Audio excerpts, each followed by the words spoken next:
If you've ever needed to create an underline in Microsoft Word without typing any text, this video is for you. Whether you're making a form, filling in a blank line, creating a signature space, or just formatting a document more neatly, Word gives you a few fast ways to do it. In this tutorial, I'll show you exactly how to put an underline without text in Word using simple keyboard shortcuts, and I'll also give you a couple of backup methods in case one approach works better for your document.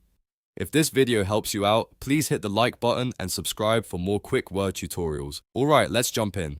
The first method is the quickest one for most people. Click in your Word document where you want the underline to appear. Now press Ctrl+U to turn on underline formatting. At this point, if you just start typing, your text will be underlined, but if you want the underline without visible text, you can combine underline formatting with a space-based trick. Press Ctrl+Shift+Spacebar to insert a non-breaking space. This can help keep the underline area consistent in your document, especially if you're preparing a form or a blank line that shouldn't break or wrap unexpectedly. If you need a longer underline, you can repeat that process or use additional spacing depending on the layout you want. Another easy method is to hold down Shift and press the hyphen or underscore key, which creates a continuous line across the page. This is helpful when you want to visually draw a line without using underlined text at all. It can work well for signature lines, label fields, or simple fill-in-the-blank areas.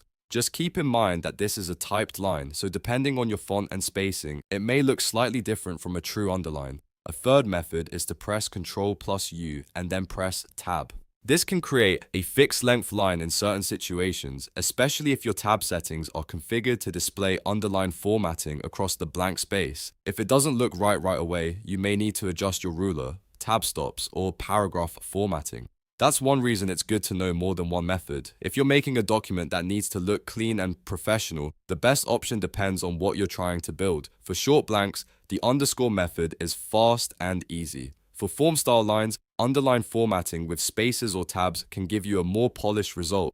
And if you're working on a document that will be printed, it's always smart to zoom in and preview the layout before finishing so the lines appear exactly where you want them. One more useful tip.